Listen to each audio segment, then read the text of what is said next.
Genèse au chapitre 28. Isaac appela Jacob, le bénit et lui donna cet ordre. Tu ne prendras pas une femme parmi les filles de Canaan. Lève-toi, va à Padan-aram, à la maison de Bethuel, père de ta mère, et prends-y une femme d'entre les filles de Laban, frère de ta mère.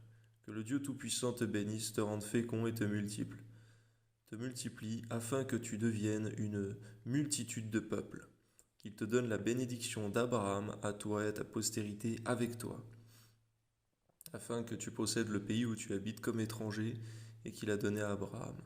Et Isaac fit partir Jacob, s'en alla à Padan-aram auprès de Laban, fils de Bethuel, l'araméen, frère de Rebecca, mère de Jacob et d'Ésaü. Ésaü vit qu'Isaac avait béni Jacob et qu'il l'avait envoyé à Padan-aram pour y prendre une femme. Et qu'en le bénissant, il lui avait donné cet ordre: Tu ne prendras pas une femme parmi les filles de Canaan. Il vit que Jacob avait obéi à son père et à sa mère, et qu'il était parti pour Padan-aram. Ésaü comprit ainsi que les filles de Canaan déplaisaient à Isaac, son père. Et Ésaü s'en alla vers Ismaël. Il prit pour femme, outre les femmes qu'il avait, Mahalat, fille d'Ismaël, fille d'Abraham, et sœur de Nébajot. Jacob partit de Beersheba et s'en alla à Charan.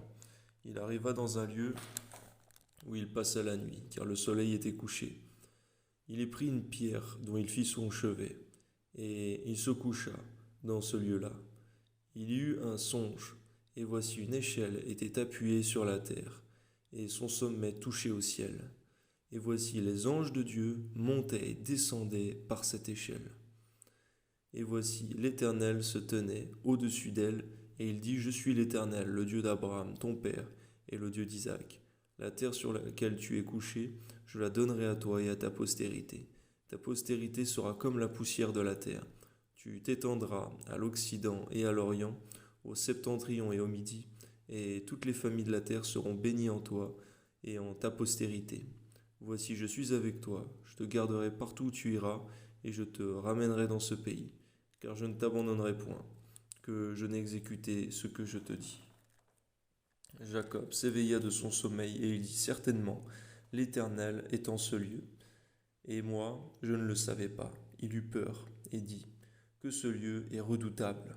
C'est ici la maison de Dieu, c'est ici la porte des cieux.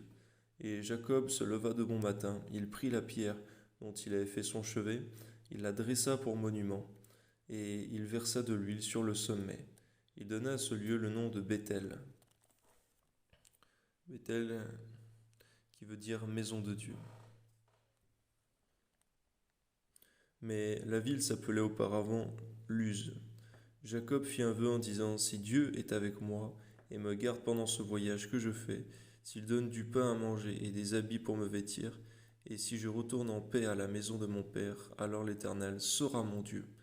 Cette pierre que j'ai dressée pour monument sera la maison de Dieu, et je te donnerai la dîme de tout ce que tu me donneras.